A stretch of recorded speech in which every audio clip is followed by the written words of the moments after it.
네, 바이든 미국 대통령 당선인 취임을 앞두고 경비가 강화되고 있는 워싱턴 소식 앞서 전해드렸는데요. 이 바이든 당선인의 취임을 앞두고 중미 나라들의 이민자들 행렬이 이어지고 있다는 소식입니다. 보도국 연결해서 이 소식 알아보도록 하겠습니다.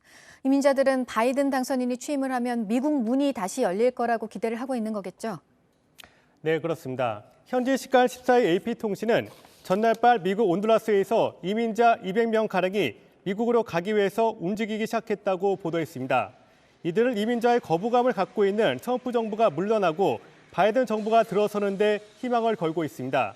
바이든 대통령 당선인이 공정하고 인간적인 이민 제도를 약속했기 때문입니다. 이에 앞서 최근 1년과 2년 사이에 미국의 문을 굳게 닫혔습니다. 트럼프 대통령의 압박 때문이었습니다. 그런데도 중미에서는 아메리칸 드림을 쫓는 이들이 많이 늘었습니다. 코로나로 경제 충격과 허리케인 등으로 생계가 곤란해졌기 때문입니다. 온두라스와 엘바사도르 주민들은 과테말라와 멕시코를 경유해야 미국에 갈 수가 있습니다.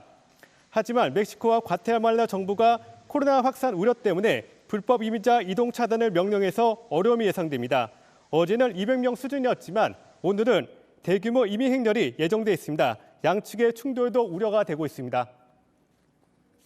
네, 트럼프 대통령이 즉각 물러나야 한다는 목소리는 커지고 있습니다. 영화에 이 트럼프 대통령이 나오는 장면조차도 없애자는 움직임도 있었는데 주연 배우가 동의를 했다 그러죠? 네, 그렇습니다. 지난 11일 미국 영화배우 맥컬리 컬킨의 한 팬이 트위터를 통해서 나홀로 집의 2편에서 트럼프 대통령이 나오는 장면을 삭제하자는 아이디어를 냈습니다. 이에 컬킨이 찬성 댓글을 달았습니다. 이어서 다른 네티즌이 트럼프 대통령이 나오는 장면을 없앤 편집 영상도 올렸습니다. 그러자 컬킨은 브라보라면서 환영했습니다. 지난 1992년 개봉한 나홀로 집의 2편에서 트럼프 대통령은 호텔에서 주인공 케빈에게 길을 안내하는 역할을 맡았습니다.